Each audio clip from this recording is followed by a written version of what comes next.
Students, so in the last class we were studying about the succession, that succession की वजह से होती है कम्युनिटी बनती है। तो इसीलिए कम्युनिटी वाला जो टॉपिक है उसके अंदर हम पढ़ रहे थे सक्सेशन।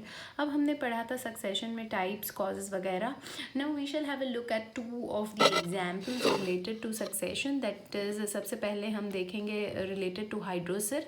और हाइड्रोसिर क्या होता है? That is succession which happens in the fresh water. Fine, so succession which happens in the fresh water is term to be as hydrosere.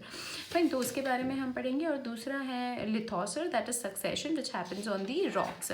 Fine, so first of all we have taken the example of hydrosere where in stages of hydroceres or hydrarch succession in the newly formed pond और lake. Fine, वो क्या होता है? Pond या lake में जो succession होता है उसके बारे में हम पढ़ेंगे। जैसे कि सबसे पहला स्टेजेस, ये सारे स्टेजेस दे रखे हैं।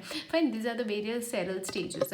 सो बेसिकली फाइटोप्लैंक्टन स्टेज। फाइटोप्लैंक्टन क्या होता है कि सबसे पहली जो कम्युनिटी होती है, fine, first coming minute autotrophic organisms, ऐसे minute unicellular autotrophic organisms present in the pond और द लेक, वो बनती है पायनियर फर्स्ट कम्युनिटी।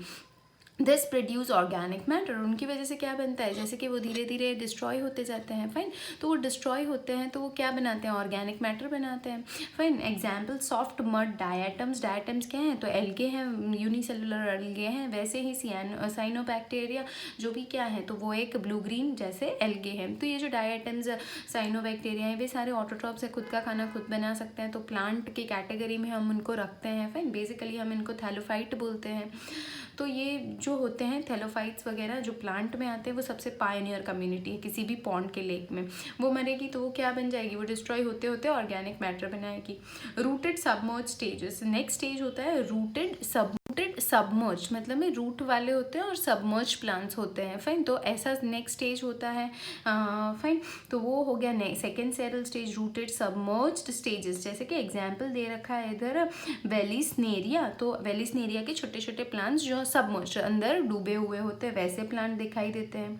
फिर थोड़े टाइम बाद फ्री फ्लोटिंग स्टेज, मतलब में फ्री फ्लोटिंग जैसे घूमते हुए प्लांट्स है पानी के ऊपर, वो भी दिखाई देने लगेंगे। फाइन, जैसे कि है नेम्फिया है, नेल्यूबियम है। फाइन, वैसे एक्सेट्रा। फिर है reed swamp stage. Reed swamp stage क्या होता है? Basically most part of this rooted plant remain expose to air. वो जो रूटेड प्लांट वाले जो होते हैं, रूट्स वाले होते हैं, उनके जो ऊपर वाला जो प्लांट होता है, वो एयर पार्ट होता है, वो एयर में रहता है। फाइन, जैसे एग्जाम्पल है टाइफा है, अजोला है वगैरह करके। फिर होता है सेट स्टेज। सेट स्टेज में क्या होता है? जैसे कि मडी प्लांट्स हैं, समझ लो सारे मड वाले, बहुत मडी एरिया में मिडो स्टेज और मार्श मिडो स्टेज में मडी प्लांट्स सारे होते हैं। Then next comes the scrub stage. तो स्क्रब स्टेज क्या होता है भाई? तो उसमें वुडी श्रब्स होने लगते हैं, वुड वाले। टॉलरेट वाटर लॉगिंग, जो बहुत सारा पानी भर जाए उसको भी सहन कर सकते हैं। फिर लास्ट में बनता है फॉरेस्ट स्टेज, जैसे कि ट्रीज होते हैं उसमें ओक हैं वगैरह हैं। तो आप इस डायग्राम से इस चीज़ को समझ सकते हैं। जैसे कि इसमें फाइटोप्लैंक्टन्स होते हैं, ये लेक पॉन्ड वगैरह हैं। इसमें सिर्फ धीरे धीरे रूटेड सबमर्ज प्लांट आते हैं। फिर होता है थर्ड स्टेज जिसमें सबमर्ज्ड और फ्री दोनों प्लांट्स हैं। फाइन, सबमर्ज्ड और फ्री फ्लोटिंग प्लांट। फिर फोर्थ स्टेज आप देख सकते हैं रीड स्वैम स्टेज, जहाँ ये प्लांट बड़े बड़े हो गए हैं। फाइन, तो ये लंबे हो गए, रूटेड प्लांट एकदम लंबे हो जाते हैं। तो पूरे आप समझ सकते हैं कि भाई वो लाइक फ्लोटिंग, उनके जो पार्ट्स हैं वो एयर में जैसे कि फ्लोटिंग भी होते हैं। और फिर उसके बाद ये जो रूटेड प्लांट्स होते हैं वो भी उनके पार्ट एयर में आ जाते हैं। फिर धीरे धीरे करके वो क्या, दूसरा मार्श मीडो स्टेज, जहाँ पूरे जैसे मडी स्टेज में प्लांट्स होते हैं। फिर उसके बाद धीरे धीरे वुडी श्रब्स बनने लगेंगे यहाँ पे। तो ये जो वाटर एरिया होगा वो धीरे धीरे कवर हो जाएगा, और ये जो श्रब्स वगैरह हैं वो श्रब्स वाटर लॉगिंग को सहन कर सकते हैं। उसके बाद इसमें से बड़े बड़े ट्रीज जो हैं वो इधर इस कवर को कर लेते हैं। तो आपने देखा कैसे ये पूरा लेक पॉन्ड था, उसकी पूरी जो लैंड, पूरी जो एरिया थी, that is been converted into a forest. So this is nothing but a succession wherein a community of trees is being formed, fine, by different stages. So that is what related to hydrosil.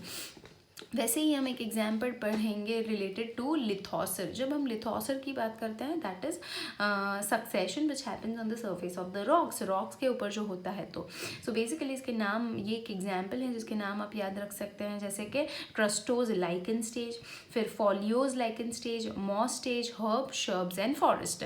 So basically herb, shrubs, trees ऐसे याद रख सकते हैं आप। Crustose lichen stage, lichen क्या होता है? Lichen कुछ नहीं होता, फंगाई और एल्गे का क्या होता है? That is fungi and algae when are living in mutually beneficially relationships, those are termed to be as lichens. So it's a pioneer community. जब हम क्रस्टोज लाइकन स्टेज की बात करते हैं तो ये पायनियर फर्स्ट कम्युनिटी बोली जाती है। फाइन, द पायनियर कम्युनिटी इसमें तो tolerate desiccation, produces organic acids which causes weathering of the rocks. So first minerals are released for own use. So basically वो क्या करते हैं, ये जो लाइकेंस होते हैं, क्रस्टर्स जो रॉक के ऊपर ग्रो होते हैं, वो क्या करते हैं कि भाई धीरे धीरे ऑर्गेनिक एसिड रिलीज करते हैं, जिनकी वजह से रॉक्स धीरे धीरे वेदर होने लगते हैं, टूटने लगते हैं, और उनमें से जो मिनरल्स होते हैं वो सबसे पहले तो वे लाइकेंस ही यूटिलाइज करते हैं। फिर उसके बाद होता है फॉलियोज लाइकेन। तो फॉलियोज लाइकेन होते हैं बड़े बड़े लाइकेंस, फाइन, विथ लीफी थैलाई। उनका जो स्ट्रक्चर होता है, रूट स्टेम्स लीफ वगैरह नहीं होता, बट लीव्स जैसे स्ट्रक्चर हमें दिखते हैं।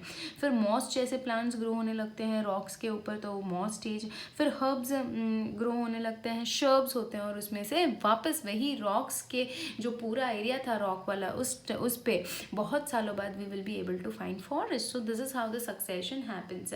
Fine, so we studied about hydrosere and we studied about lithosphere. Fine. Now there are some points related to the topics that we have studied. I shall just have I shall just read it out.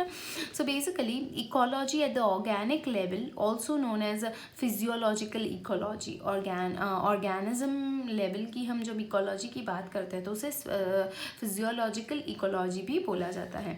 The activities of keystone species determine the structure of the community. So basic जो सबसे पहली primary जो क्या बोलते हैं species होती है वो डिटरमाइन करेगी कि आगे की पूरी कम्युनिटी कौन सी और कैसी होगी. Stratification of lake and forest found according to the need of the light. Fine. So basically stratification of lake and forest found according to the मतलब में जो लेक हैं या फिर फॉरेस्ट में जो फाउंड, अब जो फॉरेस्ट बनेगा किस टाइप का फॉरेस्ट बनेगा उसमें जो तरह तरह की कम्युनिटी, तरह तरह के जो सेरल स्टेजेस होंगे वो डिपेंड करेंगे नीड ऑफ लाइट के ऊपर. फाइन, कि कैसे प्लांट्स हैं, कितनी लाइट चाहिए, उसके बेसिस पे वो स्ट्रेटिफिकेशन आपको दिखेगा. The clear stratification is found in tropical rain forest. Tropical rain forest में एकदम क्लियर स्ट्रेटिफिकेशंस हैं where in you can find herb, shrubs and trees. Now in succession climax community is always mesophytes. Fine, succession की बात करते हैं तो climax community की बात करें तो क्लाइमेक्स लास्ट वाली जो कम्युनिटी होती है उसे हम बोलते हैं mesophytes. Primary succession is slow while secondary succession is a fast process. ये आपको याद रखना है, प्राइमरी जो होता है वो स्लो है और सेकेंडरी सक्सेशन थोड़ा फास्ट होता है. These are some of the questions if you just want to have a look and solve it. Fine. Now we shall in the next class study about the relationships that we have studied. So basically this is not only just chapter number 15 but it includes all the chapters related to organisms and environment, wherein you can just have a quick photograph wherein it will have the organism and environment content, environmental issues, and it will also cover biodiversity and conservation. Along with we will have a look at the demography. Fine. So this all organisms and environment, that is ecology and demography, everything will be covered in this part. So this is what is the basic neat syllabus for like this chapter, so that you can just have a look at. I'll just show you off. You can take a photograph too. Fine. Yes, sir. So in the coming class we shall be studying about various interspecific and interactions that we have already studied but somewhat in detail. This is all for today. Thank you.